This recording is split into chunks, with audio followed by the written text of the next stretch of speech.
سلطنت عثمانیہ کی تاریخ میں ایک لمحہ ایسا بھی آیا جب ایک ہی باپ کے دو بیٹے، دو بھائی ایک ہی تخت کے لیے دشمن بن گئے۔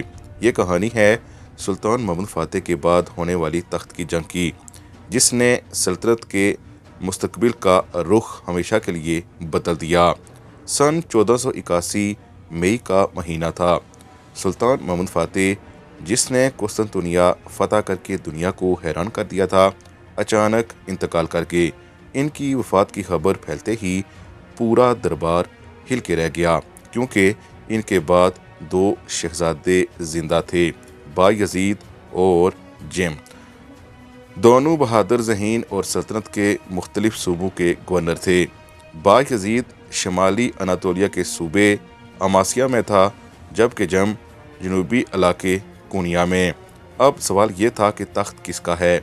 دونوں شہزادوں کے درمیان پیغام رساں دوڑنے لگے، درباری سازشیں شروع ہو گئیں اور سلطان کی موت کو کئی دن تک چھپایا گیا تاکہ بایزید کو خبر پہلے پہنچ جائے، اور وزیر اعظم قرہ نصر پاشا بایزید کے حق میں تھا، جبکہ کچھ درباری جم سلطان کے حامی تھے۔ دونوں جانب فوجیں تیار ہونے لگیں۔ جم سلطان نے تیزی سے پیش قدمی کی اور بورسا پر قبضہ کر لیا، جو سلطنت عثمانیہ کا پرانا دارالحکومت تھا۔ وہاں اس نے اپنے نام کا سکہ جاری کیا، خطبہ پڑھوایا اور خود کو سلطان روم یعنی روم کا سلطان قرار دیا۔ دوسری طرف بایزید نے بھی اپنے باپ کی فوج کو منظم کیا اور استنبول جا کر تخت پر قبضہ کر لیا۔ اب دو بھائی دو مختلف دارالحکومتوں میں سلطان بن بیٹھے تھے۔ کچھ ہی دن بعد دونوں افواج یعنی شہر کے قریب آمنے سامنے ہوئی۔ جنگ نہایت سخت تھی۔ جم سلطان کے سپاہی شجاع تھے، مگر بایزید کی فوج تربیت یافتہ تھی اور بڑی تھی۔ آخرکار جم سلطان کو شکست ہو گئی اور کونیا کی طرف بھاگ گیا۔ وہاں سے وہ مصر پہنچا، جہاں پر مملوک سلطان کے سامنے گیا، لیکن اس نے عزت تو کی، فوجی مدد دینے سے انکار کر دیا۔ مصر میں کچھ عرصہ قیام کے بعد جم سلطان نے دوسری بار تخت حاصل کرنے کی کوشش کی۔ وہ اناطولیہ آیا، یہاں نئی فوج جمع کی اور اعلان کیا کہ وہ سلطان کا جائز وارث ہے، لیکن قسمت نے ایک بار پھر اس کا ساتھ نہ دیا۔ بایزید کی فوج نے تیزی سے حملہ کیا اور جم کو دوسری بار بھی شکست ہوئی۔ اب اس کے پاس بچنے کا ایک ہی راستہ تھا اور وہ تھی جلا وطنی۔ لیکن ویڈیو میں آگے بڑھنے سے پہلے آپ سے گزارش ہے کہ اگر آپ نے ہمارا چینل ہسٹری لوڈر سبسکرائب نہیں کیا تو ضرور سبسکرائب کر لیں۔ آپ جاننا چاہتے ہوں گے کہ یہاں پر مصطفیٰ کا ذکر نہیں ہے۔ مصطفیٰ جو سلطان محمد فاتح کے بیٹے تھے، وہ اس سے پہلے ہی وفات پا چکے تھے۔ جم سلطان سمندر کے راستے روہیڈز جزیرے جا پہنچا، جہاں عیسائی فوجی تنظیم نائٹس آف سینٹ جان نے اس کا استقبال کیا۔ شروع میں انہوں نے دوستی کا وعدہ کیا، مگر جلد ہی اسے سیاسی قیدی بنا لیا گیا۔ وہ عثمانیوں سے رقم لیتے اور جم سلطان کو قیدی رکھتے۔ کچھ عرصہ بعد اسے پاپا روم کے حوالے کر دیا گیا تاکہ بایزید پر دباؤ ڈالا جا سکے۔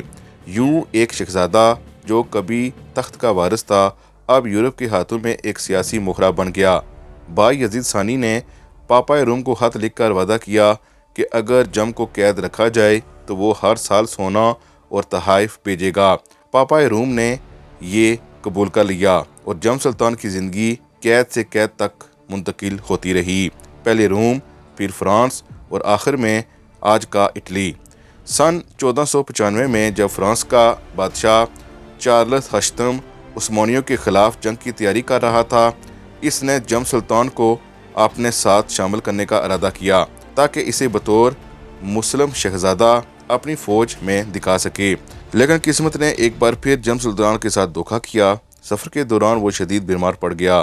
بعض مورخین کے مطابق اسے زہر دیا گیا، شاید پاپا روم کے حکم سے یا شاید بایزید کے کسی خفیہ ایجنٹ کے ذریعے۔ 36 سال کی عمر میں جم سلطان نے پردیس میں دم توڑا۔